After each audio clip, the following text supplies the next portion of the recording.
नमस्कार शेतकरी मित्रांनो, पीएम किसान योजनेसंदर्भात आता शेतकऱ्यांसाठी सर्वात मोठी खुशखबर देण्यात आलेली आहे. मित्रांनो, प्रधानमंत्री किसान सन्मान निधी या योजनेअंतर्गत महाराष्ट्रातील व तसेच भारतातील शेतकऱ्यांना या योजनेअंतर्गत 2-2 हजार रुपयाचे वर्षामध्ये 3 हप्ते म्हणजेच वार्षिक 6,000 रुपये दिले जातात. मित्रांनो, या योजनेच्या आतापर्यंत जवळपास 15 हप्ते मिळालेले आहेत आणि 16वा हप्ता लवकरच मिळणार देखील आहे. पण तो 16वा हप्ता नेमका किती तारखेपर्यंत मिळणार आहे व किती शेतकऱ्यांना, कोणत्या शेतकऱ्यांना मिळणार आहे, संपूर्ण माहिती जाणून घेऊयात. पण त्यापूर्वी या व्हिडिओला एक लाईक आणि अशाच प्रकारच्या नवनवीन व्हिडिओज पाहण्यासाठी आपल्या यूट्यूब चॅनलला सबस्क्राईब नक्की करा. सबस्क्राईब करण्यासाठी खाली काळ्या कलरचं बटन दिलेलं आहे.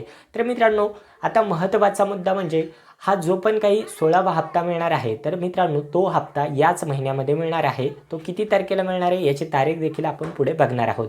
परंतु मित्रांनो, येणारा जो 16वा हप्ता आहे तर तो राज्यातील जवळपास 87.38 लाख शेतकऱ्यांच्या खात्यावरती येणार आहे आणि अशा प्रकारची यादी देखील आता राज्य सरकारने तयार केलेली आहे. ही यादी आता राज्य सरकारने केंद्र सरकारकडे RFT साईनसाठी पाठवलेली देखील आहे. त्यामुळे RFT साईन झाल्याच्या नंतर लवकरच हा हप्ता देखील वितरण केला जाऊ शकतो. मित्रांनो, हा हप्ता 10 फेब्रुवारीच्या आतमध्येच ट्रान्सफर केला जाऊ शकतो. महत्त्वाचा मुद्दा म्हणजे आतापर्यंत देखील महाराष्ट्रातील जवळपास 3.5 लाख शेतकरी असे आहेत की ज्यांची KYC पेंडिंग आहे.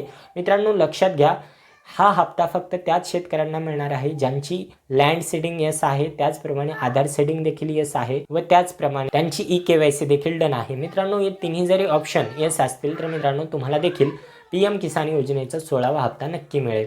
मित्रांनो, बाकी आजचा व्हिडिओ कसा होता ते कमेंट बॉक्समध्ये सांगायला विसरू नका. अशाच प्रकारच्या नवनवीन व्हिडिओसाठी नक्की सबस्क्राईब करा. तर चला भेटूया पुढच्या व्हिडिओ.